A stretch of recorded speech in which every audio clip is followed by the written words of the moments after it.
Moving on now to Indigenous Flag news. The Morrison government has paid more than $20 million to obtain the copyright for the Indigenous flag, proclaiming they freed the flag after terminating commercial licenses owned by companies which had limited the reproduction of the symbol, creating the not at all uncomfortable implication of a white government coming in and owning an Indigenous symbol and making it Australian, part of the Australian oeuvre.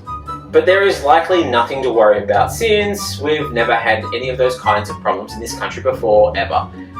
Perfectly fine, perfectly normal. The federal government said the agreement also includes a payment of $13 million to the flag's designer, Harold Thomas, to secure the copyright, an establishment of an annual $100,000 scholarship in Thomas's name for Indigenous students, and the Commonwealth donating royalties from sales of the Aboriginal flag to the National Aborigines and Islanders Day Observance Committee, NAIDOC, you may know it as. Which is great, and I just want to acknowledge before I went on to make jokes, shit all over the government some more. So, now that I've done that, and now that I've acknowledged that this is actually a good thing, and there is some good stuff, we can move forward, right? Alright? We got that? We got that all clear? I just wanted to have it on record. Now, this will mean that the government reduces spending on NAIDOC activities, as there is now a non-government source of money. So you better be buying as many of these flags as you think the future of the Indigenous people are worth, because they certainly aren't going to be putting in the money themselves. Consider it like a Patreon for Australian white guilt. The Federal Minister for Indigenous Australians and Scott Morrison's one Indigenous friend, Ken Wyatt, said, in reaching this agreement to resolve any copyright issues, all Australians can freely display and use the flag to celebrate Indigenous culture.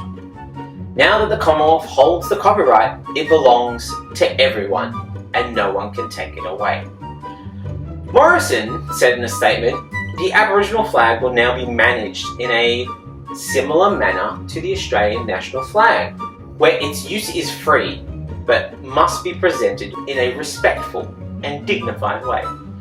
Which definitely won't be a problem when it starts to appear at Black Lives Matter protests or anti-government protests that are determined to be disrespectful or anti-Australian, as they are being imported from other countries. And we shouldn't be doing that stuff here. Certainly not like the anti-vax protesters that were definitely homegrown and not at all imported via online forums, as their countries weren't any national Australian. And there certainly weren't any national Australian flags in the crowd being used disrespectfully to fight against the government. That didn't happen. The Prime Minister said the flag could now be used on sports jerseys, shirts, websites, paintings, reproduced on sporting grounds, and used in any other medium without having to ask for permission or pay a fee.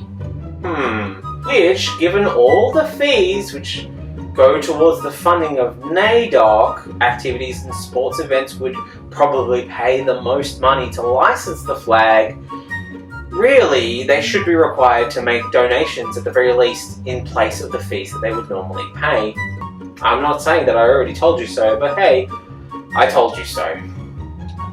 Morrison's office said Thomas would use $2 million to establish a not-for-profit organisation to make periodic disbursements aligned with the interests of Aboriginal Australians and the flag. The federal government will also display a painting from Thomas recognising the flag's 50th anniversary and the copyright transfer in a prominent location. Then going on to ask, the moon is a prominent location, right? Everyone can see the moon. If we put it up there, that's definitely a prominent location, right?